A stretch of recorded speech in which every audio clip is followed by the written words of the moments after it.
Hi guys, I'm back. Alright, so technically I believe this is week 10. Yeah. Alright, so this week, there goes with my ums. I try to write down a script, but it doesn't seem to help because I still say ums. Anyways, so this week I had my mental health and med surg. Mental health, same old, same old. Actually have our project, our group project, no, our research project, some project, teaching learning project, due the following week. So this week, all we did was kind of discuss that and just kind of what we're going to be doing and all that. Nothing too interesting happened. I was actually in the geriatric unit this week for mental health, so it was kind of like med surg, nothing different, just that you actually notice like tardive dyskinesia, which is like a smacking of the lips, kind of like something like that. Can't recreate it, but I think similar to that, and also lots of word salads with some patients where they kind of just didn't make sense in the words they said or the sentences they formed. It was just kind of all just jumbled up. So that's that for mental health. I actually also had my mental health quiz this week, which was pretty straightforward and somewhat a breeze, I'd say, but I hate like questions that you have to basically regurgitate word for word, almost word for word, a definition of some sort, and I don't like that. As you can see, I'm actually in my uniform because I'm recording this after my med surg simulation. So we didn't go to clinic this time, we went to simulation for med surg, and by far I could say it was my favorite simulation that we did, just because it was more like real life. Well, not real life, it was more taking care of the patient rather than therapeutic communication that you do a lot in mental health. I don't know what I'm doing with my hands. Anyways, so it was great. We had great teamwork in the first one, and our second simulation was basically end of life care that I've seen through work, but it was a bit different because what I saw the one time at work, there wasn't any family members.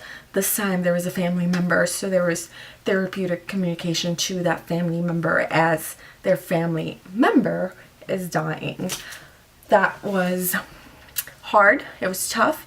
Didn't know exactly what to say at times. Not me personally, but like when I was looking at the video or the simulation of my other colleagues in that situation that volunteered. It was only a 7-minute simulation, which was a tough one, but a good one.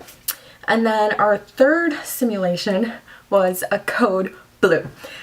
I was literally hoping that my instructor would give me like the documentation, like little badge, because they gave us assignments of what kind of nurse you are. So there's the head nurse, the charge nurse, the assessment nurse, the med nurse, and the documentation nurse. I was kind of hoping for documentation, but she ended up giving me the charge nurse.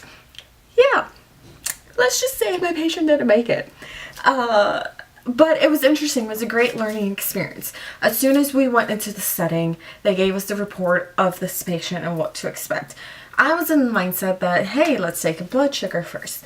But kind of things twisted so quickly that patient coded right away. Of course, it was a code blue. We were expecting that to happen, just not as quickly as it happened. So we jumped into it. We did good. But the one thing we forgot was to actually call the code blue. So we started compressions, got the bed straight, put the backboard, brought the crash cart, didn't call a code blue. Great. Great. So there's that. And then we also got to practice our compressions, and they actually said I was pretty good at the depth and the rate. So I was very happy about that. But otherwise, it was a simulation. I learned a lot from it. Teamwork, just kind of like the chaos, the adrenaline of a code blue. It was just, oh my gosh, it was amazing. It was great. It was phenomenal learning experience, and then seeing it happen a second time with the other group was even better, because you kind of knew where our group failed and how to improve in that. So theirs ran a little smoothly and much better. So the patient made it. Our patient didn't make it. So there's that. But overall, it was great. I am so happy we did that. And also, things that you don't learn in CPR is that you have to take away the oxygen when you're gonna shock the patient. That we didn't know, which was by far an interesting learning experience, because you don't get taught that in CPR lessons. But again, it makes sense because you don't have oxygen available at that time when you're doing CPR. But in a hospital setting, you do have oxygen.